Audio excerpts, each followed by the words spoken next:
rest is just...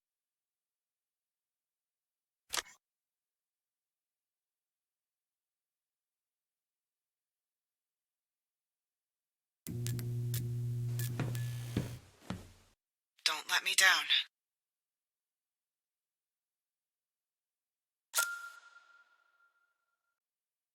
Accepted. Oh, it requires further authentication? There's security, and then there's paranoia. I need the key code for that mark set.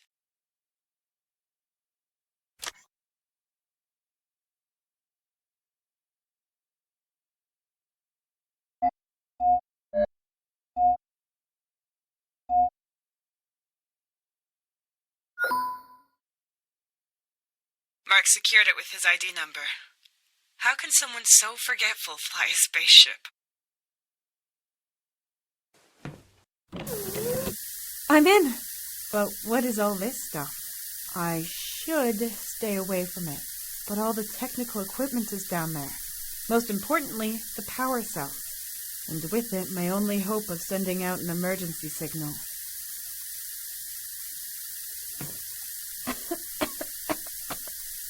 I can't get any closer. But our equipment is down there, and so are the power cells. I need them to send an emergency signal. I could put on the helmet, but that won't help me if I can't even make out the ground.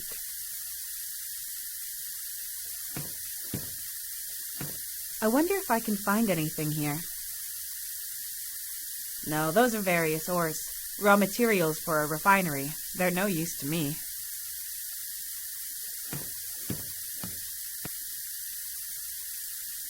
Carbon dioxide filtered out of the air is stored here and released whenever needed.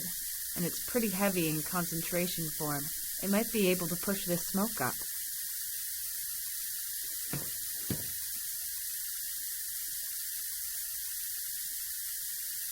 Tank number 1 is still about 40% full and emptying very slowly. It's going to take hours for all the gas to release. Tank number 2 is filled with carbon dioxide. It's about 1.2% full and stable. Looks like it wasn't damaged in the crash. If I open tank 2, the gas will be gone within minutes.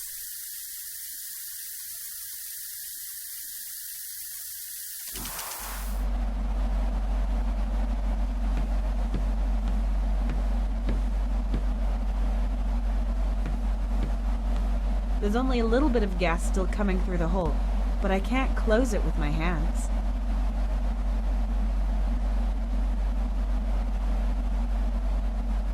I can't stop the gas from coming in with this.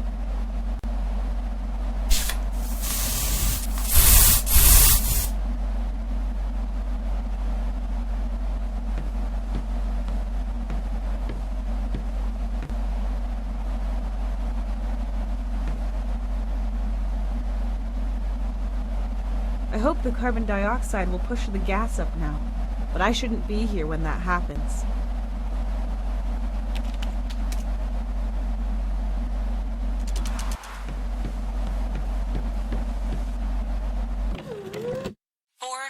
Should be enough.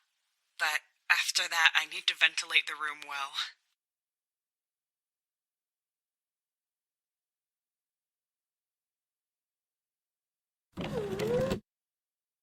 It worked!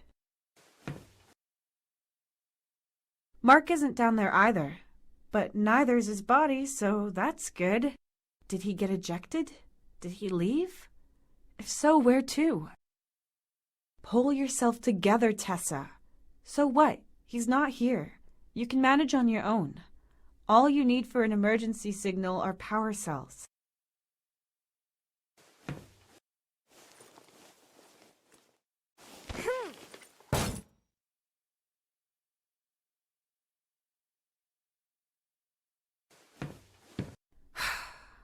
Okay, this is the last straw.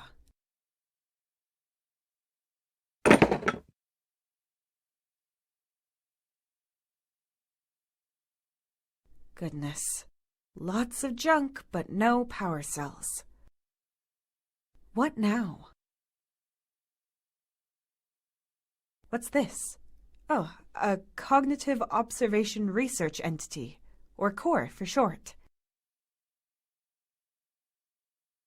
We use these things to reach places we can't get to ourselves. They can fly, scan, send data, and are equipped with a speech module. I need an ID card to activate the drone. Maybe it could help me out of this situation. And even if it can't, at least I'll have someone to talk to. Then I can complain to Core while I'm starving.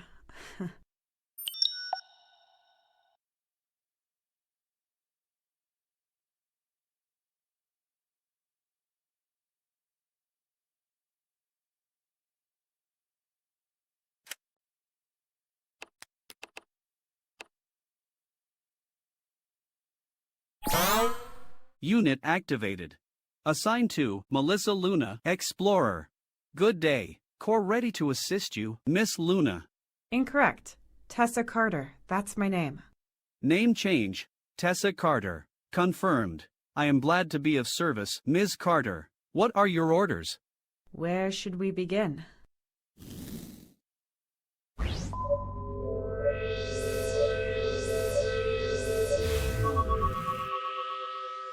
Nine leaks, 4 hull breaches, 2 broken beams, 14. 1 broken spaceship, 1 survivor. Maybe 2. I hope so anyway. That's all that matters now. What is your primary objective, miss? For you to stop being so formal with me. Just call me Tessa.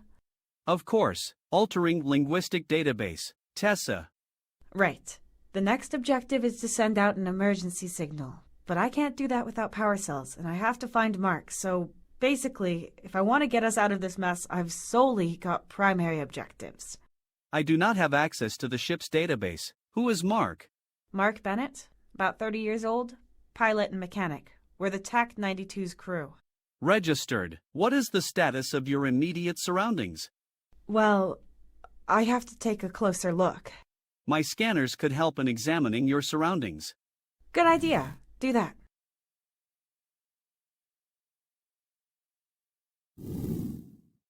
Nine leaks, 4 hull breaches. I know this thing's broken. I meant the surroundings. Let's just scan it outside. Confirmed.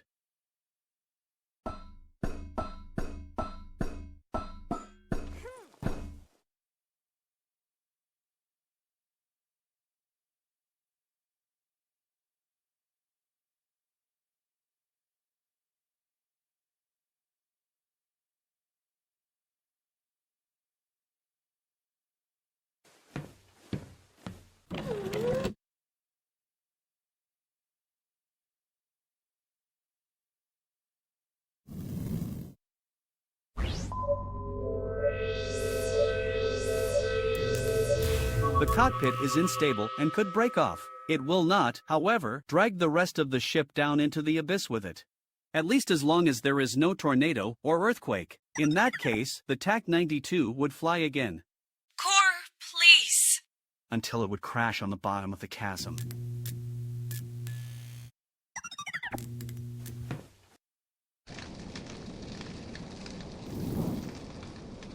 Analyzing atmosphere outside the ship. Result, similar to Earth's atmosphere, breathable for humans. You can take off the helmet, Tessa. Good. I prefer it this way. Smells slightly burnt, but with the wind coming from over there, it kind of smells like stagnant water. Better than this canned air, anyway. Okay, here's the plan. We look for life, for some water and food, of course. And maybe keep our eyes peeled for any buildings or anything useful. No idea how long I'm gonna have to survive out here. The Intergalactic Mining Corporation should have already sent out a search party. I doubt it. Mark and I are just the advance guard, and it's not unusual for us not to be able to send reports. We don't have a set route, either. They'll start looking for us eventually. Eventually. And by then, I'll probably be talking to a volleyball. But I do not understand what it has to do with this crash. Never mind. Please scan our surroundings. Scanning.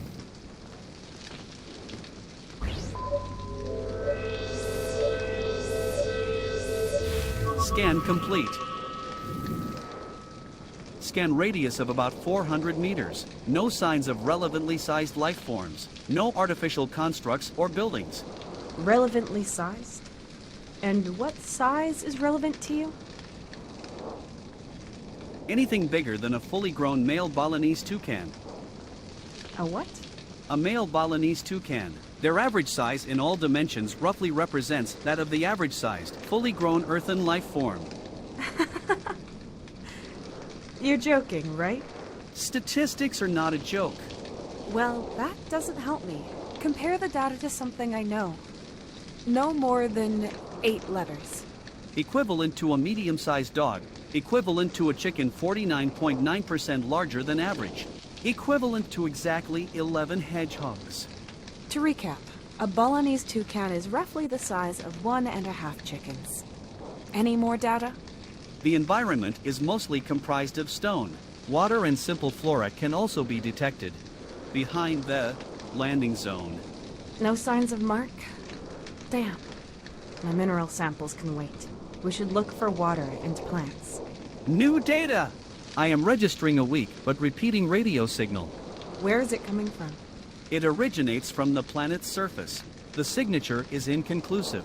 Could it be coming from the Intergalactic Mining Corporation? The possibility of that lies at 29%. Can you locate it? I can only ascertain a rough direction. To interpolate a position, we would have to get closer. I guess I don't really have a choice. Let's see what's behind it. Maybe it's a distress signal from Mark.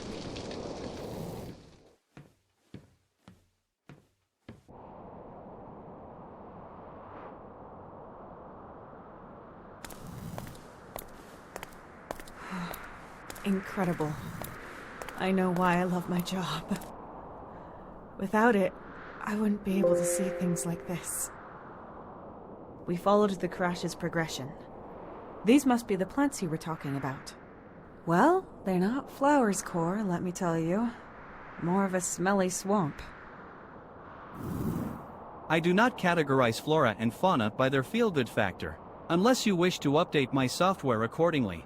In that case, I would request the following hardware as well. Arms. Okay, forget it. At least it's not just rocks again. What are those tiny lights? Small life forms. Interesting. A good sign there might be more to this planet. If we flew over this place with the TAC-92 before we crashed, could something have fallen from the ship that's now emitting the signal? Theoretically. But the ship's inventory was complete, so the signal I am receiving cannot originate from a technical device known to us. We can't get any closer. We need to get down there. You could slide and climb down those rocks there, but they are quite steep and porous, so you could not get back up again. So a one-way ticket then? My recommendation, remaining within the TAC-92. The ship's hull offers protection and Mark could return. Then you would no longer be on your own. It would be easier for you to find water together, as well as finding a way which allows for a return to the ship. But then we still won't be able to send the emergency signal. We should find out what that signal is that you're receiving. Agreed.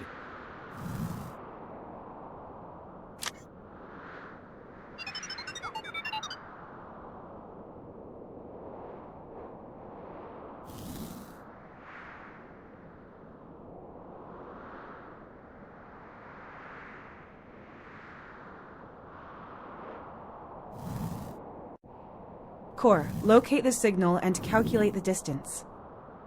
Scan initiated.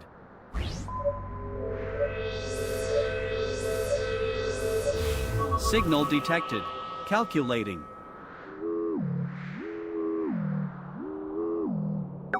Calculated distance, 9.4 kilometers.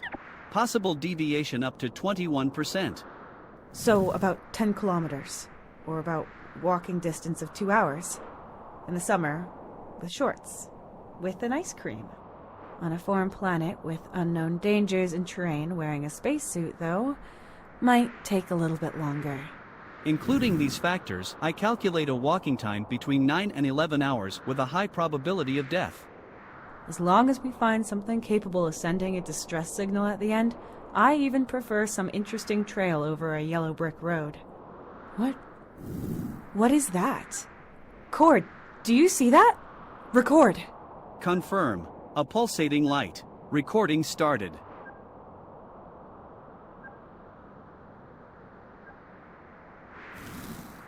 What was it? I could not detect any pattern and no repetition. It seemed to be completely random. And it came from the same direction as the signal. Okay, I've got to go there. Core, will the sun be setting anytime soon? In about 3 Earth hours. Compared to the Earth, days are slightly shorter here. However, so are the nights. I see. We'll spend the night on the ship and set out tomorrow. Information. There are about 3 to 4 days worth of sustenance readily available here for you, if you would like to wait for Mark. I don't know if Mark is lying around somewhere all messed up, or if he's looking for help, or if he's the one sending out that signal. Even if I ration my supplies, they'll be gone at some point. And if there's still no sign of Mark by then, I'm going to have to leave here. Then I'd have to brave the dangers of an unknown planet with hardly any supplies left. No, I think it's best I leave when I feel like it, and not wait until I can't put it off any longer. We're leaving tomorrow morning. Confirmed.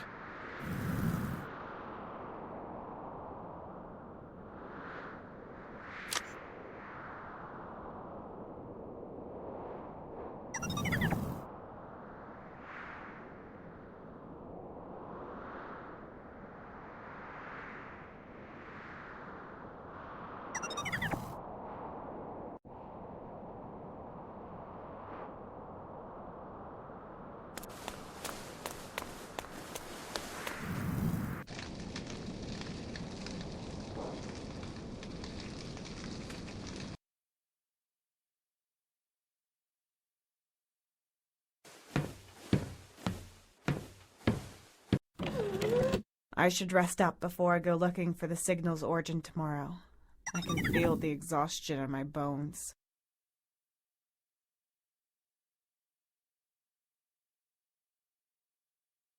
Okay. I think we're well prepared. There's a signal, so there has to be someone here. People, or creatures? There was a light. Or was it just lightning, or something natural? There was a directional light that lasted 4.4 seconds. A bright light. I would calculate that the chances of it not being artificial lie at 9.14%. Pretty slim odds, then. What do you mean by directional? There was a precise vector, but it changed as it shone. Could it be a reflection of the sun? The amount of blue light is too high. The sun as a source can be ruled out. So it's of a technical origin. Might have been Mark, or maybe he saw it too, which means he'd probably be on his way there right now. I suppose. If he was ejected from the TAC-92, then he would probably be able to see the smoke and come here. However, if that is the case, he would now be dead at a possibility of 94.1%. Where would I be without your optimism? So, you think I should stay here? This place offers shelter, and you can gather resources from the wreckage. It is also the first place any rescue teams would check while searching for you. Leaving this place would be illogical. But what is logical is that I would starve here and that I'd never find out what happened to Mark. Maybe he needs help, and without him I can't send out an emergency signal.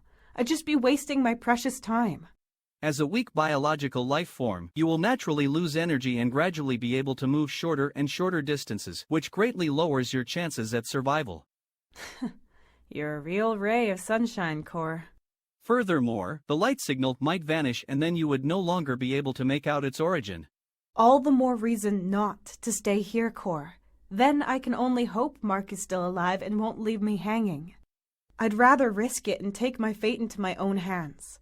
Understandable, considering you are an organic life form. However, in the event of an accident, you would be entirely helpless. You almost sound like Tony, that old worrywart. Tony? Anthony, my husband, Anthony Carter. According to my database, you are unmarried. Your database only knows about that Melissa Luna on the ID card. Database update. Tessa Carter is married to Anthony Carter. Yes, he also works for the Intergalactic Mining Corporation as a biochemist. I can see him right now, drinking hot chocolate together with our son, Finn. Just a few weeks' journey away from here. Please add to your database that Finn is 4 years old. Wait, 5? No, 4. Finn is 4 years old. Anyway, if I want to see them again, I have to survive. Database updated. Excellent. I have to take a break. I can't keep my eyes open. You keep watch while I sleep, and wake me if anything happens. Confirmed.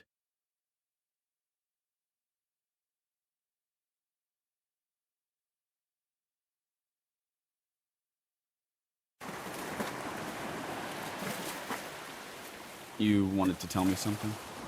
Yes, Mr. Bishop, you offered me a promotion. Hey, that's amazing! Congratulations, you really deserve it. Thank you, Tony. You hesitate. Despite the improvement, you're worried you won't have any thrills in the new job, right?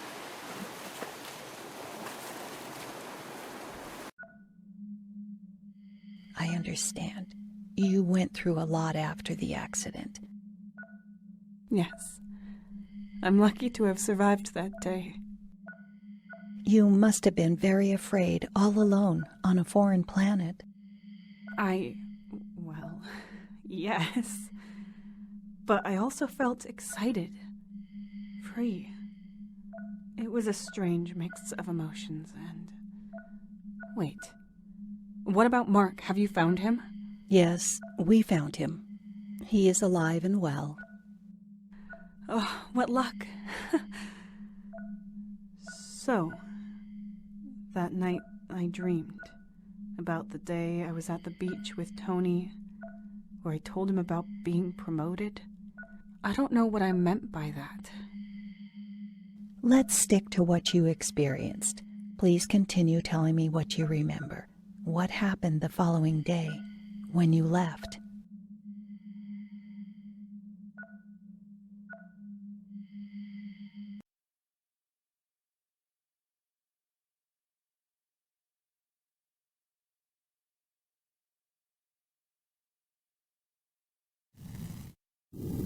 Good morning, Tessa. Good morning, Cor. How was the night? No unusual incidents. My scanners detected that you had an uneasy sleep. Slightly creepy, but correct. It's not great sleeping in a spacesuit. As if crashing wasn't bad enough for my poor bones. We should get going to find out more about the signal and the light. Then we'll see if there's a chance to escape. Or if I'll be turning into a fossil here. Would you like me to read you some motivational quotes from my database? Even the longest journey begins... For heaven's sake, don't. I've already got a headache. Maybe we can find something interesting out there. That makes me feel better.